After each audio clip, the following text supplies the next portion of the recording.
Pernahkah ada kabinet sidang menomorsatukan Allah? Pernahkah ada parpol dibikin dengan menomorsatukan Allah? Jangankan Allah, menomorsatukan Indonesia aja enggak. Mestinya Golkar untuk Golkar apa untuk Indonesia? PDIP untuk PDIP atau untuk Indonesia? Gerindra untuk Gerindra apa untuk Indonesia? Sekarang aku tanya, selama ini yang terjadi Golkar, Gerindra, PDIP untuk mereka sendiri atau untuk Indonesia? Kenapa kamu kasih hak untuk ngatur Indonesia? Mereka tidak mikirin Indonesia. Mereka tidak terus ngobrol, enggak aku. Tapi enggak. Saya cuma untuk kesadaranmu ya. Nanti kalau kamu sudah jadi pemimpin, kamu rubah semua itu pelan-pelan, bil hikmah, jangan radikal, jangan mendadak, tapi pelan-pelan ditata, gitu ya.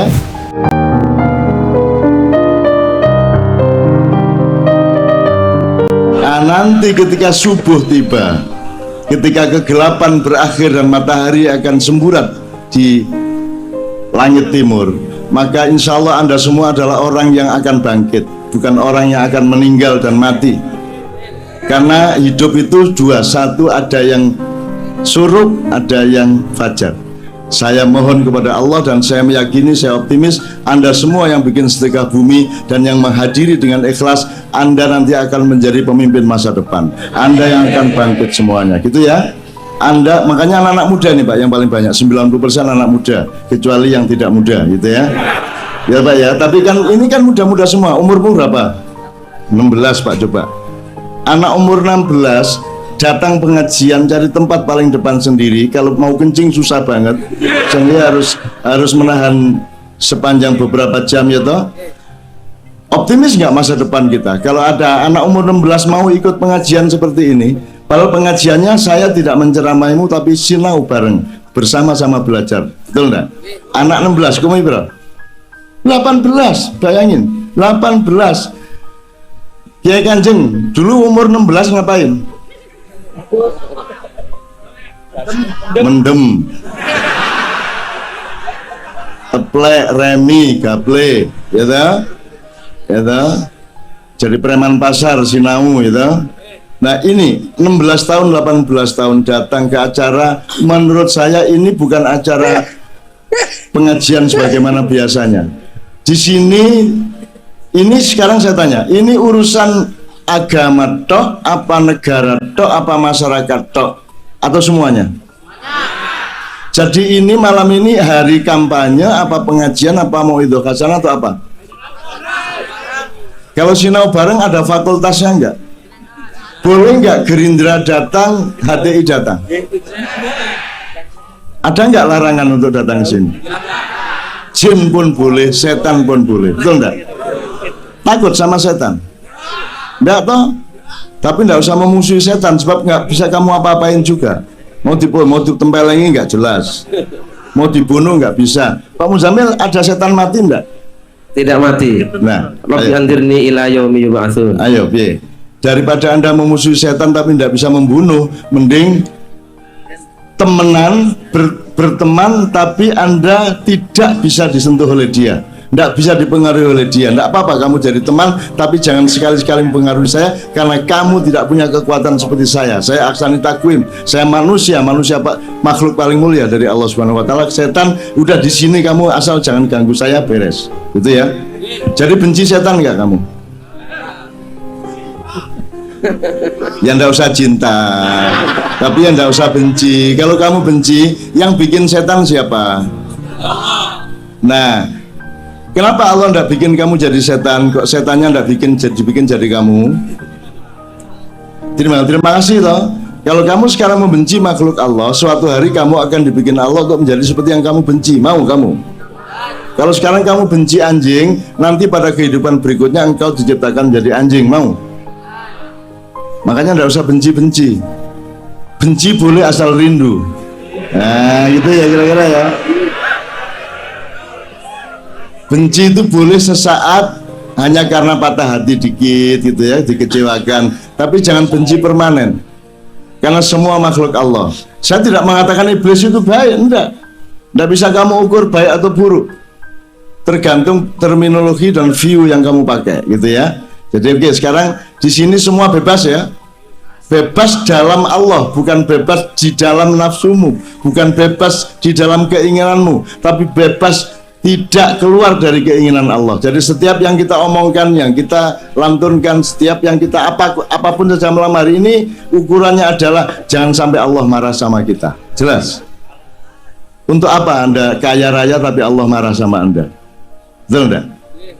Yang paling baik apa? Milih mana? Kaya tapi Allah benci, atau miskin tapi Allah cinta? Mikir panjang.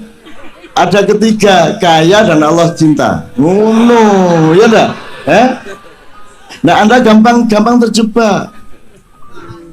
Tak kasih dua, Anda enggak mikir yang ketiga, keempat. Selalu berpikir ijtihadiyah, berpikir alternatif, mencari sesuatu yang lebih luas, yang lebih dalam, yang lebih panjang. Kalau waktu panjang, gitu. Kalau bumi dalam, bumi luas dan dalam, kan itu. Jadi berpikirnya terus makin mendalam, makin mendalam, makin meluas, makin meluas. Karena Allahu Akbar artinya adalah Allah yang makin maha besar. Betul enggak? Bukan Allah maha besar. Karena Akbar artinya lebih besar. Loh kok Allah? Jadi Allah itu memuai, gitu? Enggak. Allahnya permanen, bako. Tapi kesadaran kita dan penemuan kita mengenai kedahsyatan Allah itu memuai terus. Kemarin di SMP saya sudah tahu Allah itu besar. Setelah SMA saya tahu ternyata Allah lebih besar dari yang saya sangka kemarin. Betul enggak? Makanya Allahu Akbar. Nah, Allahu Akbar ini teriakkan ke dalam jiwamu, jangan teriakkan di demonstrasi-demonstrasi. Gitu ya. Allahu Akbar adalah kesadaran internal manusia, bukan kalimat ancaman untuk orang lain. Bolehkah kamu membunuh orang yang hanya karena tidak setuju dengan pendapatmu? Oke, gitu ya teman-teman sekalian ya. Oke, maka malam hari ini kita mulai dengan meneguhkan bahwa siapa yang engkau perkenankan masuk ke dalam jiwamu, wahai anakku yang berusia 16 tahun dan ganteng luar biasa, menurut calon istrimu, ya, menurut tetanggamu kamu tidak ganteng, ya tak?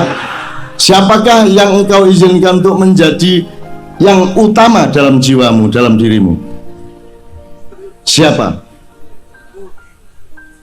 Ibu. Siapa yang paling utama mengatur dirimu? Ayo, ibu apa Allah? Oh, dia berubah pendapatnya. Ibu kamu cintai, tapi ibu bukan Allah. Jadi dia tidak mungkin membimbing kita seperti Allah membimbing kita. Jadi siapakah tuan rumah di dalam jiwamu? Allah. Nomor 2 Rasulullah SAW. Nomor 3 ibu. Karena kalau kita tidak kenal Rasulullah, kita juga sangat susah untuk kenal Allah. Karena kekasih Allah nomor 1 dan utusannya nomor 1 adalah Rasulullah SAW. Maka acara ini adalah acara kenabian. Bingung ragu? Ini acara kenabian. Loh, apakah cak nabi ndasmu? Ndak, saya bukan nabi.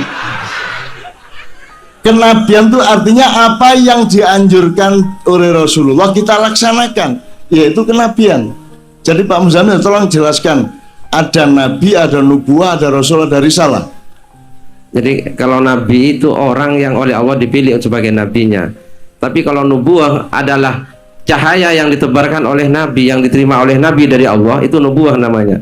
Dan itu harus kita teruskan. Orangnya namanya rasul, sedangkan ajarannya itu namanya risalah. Risalahnya harus kita teruskan, nggak boleh berhenti. Jadi seperti malam ini acara nubuah dan risalah. Nah, bahasa Indonesianya nubuah apa? Kenabian, risalah, kerasulan. Jadi malam ini adalah acara kenabian. Marah enggak kamu? Bukan kita nabi, kita sedang menegakkan ajaran-ajaran Allah melalui nabi, betul enggak? Maka ini adalah acara kenabian. Kalau nggak mau ya acara kesetanan, wis. Acara keiblisan. Emang siapa yang lain? Maka untuk nomor pertama saya mohon kita semua meneguhkan Allah lah tuan rumah di dalam dirimu. Allah lah yang nomor 1 menjadi yang kamu mintai pertimbangan untuk apapun saja. Nomor satu yang dipertimbangkan oleh dirimu adalah Allah. Mau apa saja pertimbangan utamanya adalah Allah, ya gitu. Baru yang lain-lain. Jangan tidak menomorsatukan Allah. Pernahkah ada kabinet sidang menomorsatukan Allah? Pernahkah ada parpol dibikin dengan menomorsatukan Allah? Jangankan Allah, menomorsatukan Indonesia aja enggak. Mestinya Golkar untuk Golkar apa untuk Indonesia? PDIP untuk PDIP atau untuk Indonesia? Gerindra untuk Gerindra apa untuk Indonesia? Sekarang aku tanya, selama ini yang terjadi Golkar, Gerindra, PDIP untuk mereka sendiri atau untuk Indonesia? Kenapa kamu kasih hak untuk ngatur Indonesia? Mereka tidak mikirin Indonesia. Mereka tidak terus berontak aku. Tapi enggak. Saya cuma untuk kesadaranmu ya. Nanti kalau kamu sudah jadi pemimpin, kamu rubah semua itu pelan-pelan, bil hikmah, jangan radikal, jangan mendadak, tapi pelan-pelan ditata, gitu ya. Jadi kalau malam ini apa yang kepentingan utamanya apa? Apakah saya ingin nyapres terus minta dukungan di Cirebon?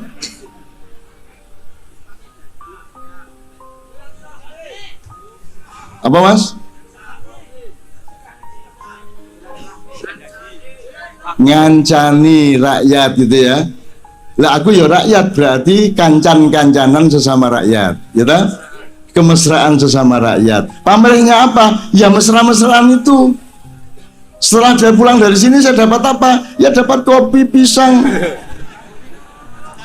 Ya saya belum ada kopi, saya sudah sebut kopi, berarti ada tanggung jawab untuk membawa kopi ke sini kan, begitu masalahnya.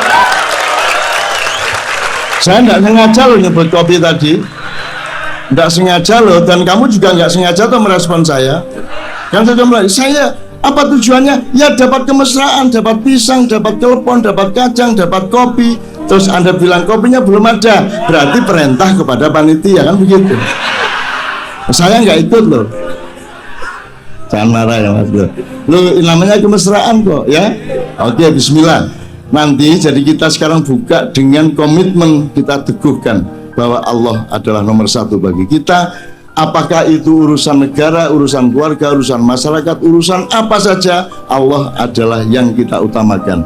Jadi daftar afdhaliyah hidup kita satu Allah, Rasulullah, ibu kita, keluarga kita, dan baru yang lain-lainnya gitu ya.